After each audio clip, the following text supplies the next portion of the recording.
Hello friends, today's the Coronata video আপোনালোক সকলোকে পুনৰবাৰ স্বাগতম জনাইছো। যেহেতু উইন্টাৰ সিজন এতিয়াও চলি আছে আৰু এই উইন্টাৰ সিজনত হোৱা বিভিন্ন ধৰণৰ শৰীৰৰ সমস্যাবোৰ চলি আছে যেনে কাহ, সৰ্দি, গুৰহা ফটা, চুলিত বহুত বেছি উফি হোৱা, ছালখন শুকান হৈ পৰা ইত্যাদি বহুতো।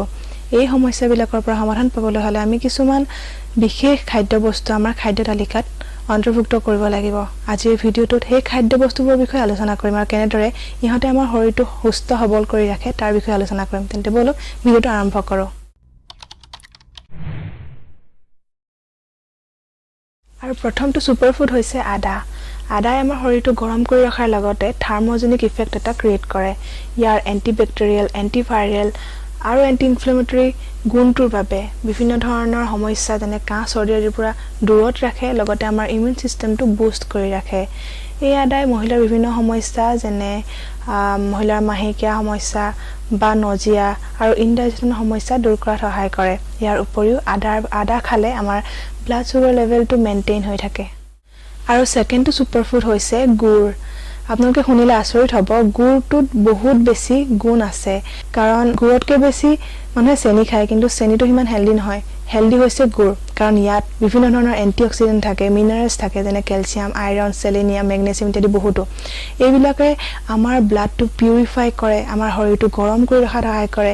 ইয়াৰ উপৰিও ইনডাইজেশন নিচিনা বিভিন্ন ধৰণৰ বেমাৰৰ পৰা ৰক্ষা কৰে। আৰু গুড়ত যথেষ্ট পৰিমাণৰ কাৰ্বহাইড্ৰেট আছে বাবে ই আমাক এনাৰ্জি দিয়ে, আমাৰ ইমিউন সিস্টেমটো বুষ্ট কৰে। আৰু যদি আমি দিনটোত অলপ হলেও গুড় খাওঁ তেতিয়া এই গুড় খোৱাৰ প্ৰক্ৰিয়াটোৱে আমাৰ যিবিলাক ডাইজেষ্টিভ এনজাইম আছে সেইবিলাক এনজাইম এক্টিভ কৰে, যাৰ ফলত ইনডাইজেশন নহয় আৰু কনষ্টিপেশ্যন বা কোষ্ঠকাঠিন্যতাৰ নিচিনা বেমাৰবিলাক নহয়। আৰু তৃতীয়টো সুপাৰফুড হৈছে নাটছ। যিকোনো ধৰণৰ নাটছ আমি খাব পাৰোঁ, এলমণ্ডছ, ৱালনাটছ, পিষ্টাচিঅ, কাজু ইত্যাদি বহুতো। আৰু এই নাটছবিলাকৰ স্পেচিয়েলি এন্টিঅক্সিডেন্ট থাকে, এমিনো এচিড থাকে, ফেটি এচিড থাকে আৰু মিনাৰেলছবিলাক থাকে। কিন্তু এটা কথা আমি ধ্যান ৰাখিব লাগিব যে নাটছ খোৱাৰ পিছত আমি পানী খাব নালাগিব। যদি আমি পানী খাওঁ এতিয়া ই আমাৰ কাহ বা বিভিন্ন ধৰণৰ সমস্যা কমাব চাই ই বঢ়াবহে। ইয়াৰ পিছৰ সুপাৰফুডটো হৈছে মিঠা আলু। মিঠা আলুত ভৰপূৰ মাত্ৰাত নিউট্ৰিয়েণ্ট থাকে। ইয়াত ফাইবাৰ থাকে, ভিটামিন এ, ভিটামিন বি, বিভিন্ন ধৰণৰ মিনাৰেলছ যেনে পটাছিয়াম, সেলেনিয়াম, নিয়াচিন ইত্যাদি। ইয়াৰ উপৰিও এই মিঠা আলুত বিভিন্ন ধৰণৰ এন্টিঅক্সিডেন্ট থাকে। মিঠা আলুৰ বিভিন্ন ধৰণৰ ফাইবাৰ থকাৰ কাৰণে ই কনষ্টিপেশ্যন ৰোধ কৰে আৰু আমাৰ ইমিউন সিস্টেমটো বুষ্ট কৰি ৰাখে। ইয়াৰ পিছৰটো হৈছে চাইট্ৰাছ ফ্ৰুট। চাইট্ৰাছ ফ্ৰুটবিলাক যেনে কমলা, আমলখি, নেমু টেঙা ইত্যাদি। এইবিলাকত প্ৰচুৰ পৰিমাণৰ ভিটামিন চি আছে, যিটো আমাৰ শৰীৰৰ বাবে অত্যন্ত প্ৰয়োজনীয় আৰু সেইবাবে আমি নিজৰ ডায়েটত চাইট্ৰাছ ফ্ৰুট ৰখাটো খুবেই দৰকাৰী। পিছৰ ছুপাৰ ফুডটো হৈছে হালধি। হালধিৰ বিভিন্ন ধৰণৰ গুণ আছে আমি সকলোৱে জানো। ই স্কিনৰ বাবে ভাল, বিষৰ বাবে ভাল, ইনফ্লেমেশ্যন দূৰ কৰে অৰ্থাৎ ঘাঁবিলাক শুকুৱাত সহায় কৰে। ইয়াৰ উপৰিও আমাৰ ইমিউন সিস্টেমটো বুষ্ট কৰি ৰাখে আৰু নিদ্ৰা ভাল কৰে। আৰু ইয়াৰ পিছৰ সুপাৰফুডটো হৈছে ঘি। ঘিত যথেষ্ট পৰিমাণৰ ফেটি এচিড আৰু এন্টিঅক্সিডেন্ট থাকে।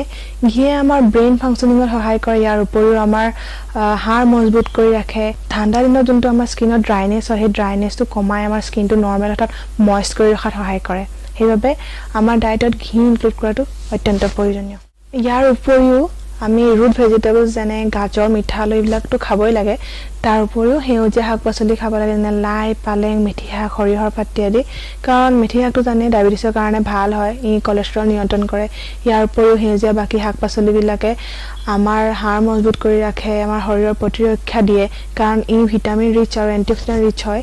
ইয়াৰ উপৰিও আমি খেজুৰ আমাৰ ডায়েটত ইনক্লুড কৰিব লাগে বিশেষকৈ, কাৰণ খেজুৰটো ফেট নাই, একেবাৰে ছডিয়াম কম আৰু ইয়াত ভিটামিন চি বহুত বেছি পৰিমাণৰ আছে আৰু ই হাৰ্টৰ বাবে বহুত ভাল হয়। আৰু ইয়াৰ লগতে আমি পানী খোৱাটো কমাই দিব নালাগিব। আমি পানী যথেষ্ট পৰিমাণৰ খাব লাগিব কাৰণ আমাৰ স্কিনটো ড্ৰাই হৈ যায় ঠাণ্ডা দিনত। সেইকাৰণে স্কিনটো হাইড্ৰেটেড কৰি ৰাখিবৰ কাৰণে আমি পানী খাবই লাগিব যথেষ্ট পৰিমাণে। আজিৰ এই ভিডিঅ'টো ইমানতে সামৰণি মাৰিছোঁ। ভিডিঅ' কেনেকুৱা লাগিলে জনাবলৈ নাপাহৰিব। আৰু যদি ভিডিঅ'টো চাই অলপ হ'লেও ভাল পালে বা আপোনাৰ অলপ হ'লেও যদি উপকাৰ হ'ল তেন্তে প্লিজ লাইক এটা কৰিব, আমাৰ চেনেলটো ছাবস্ক্ৰাইব কৰিব আৰু নতুন এটা ভিডিঅ'লৈ পুনৰ আহি আছোঁ আপোনালোকৰ ওচৰলৈ। তেতিয়ালৈকে ধন্যবাদ।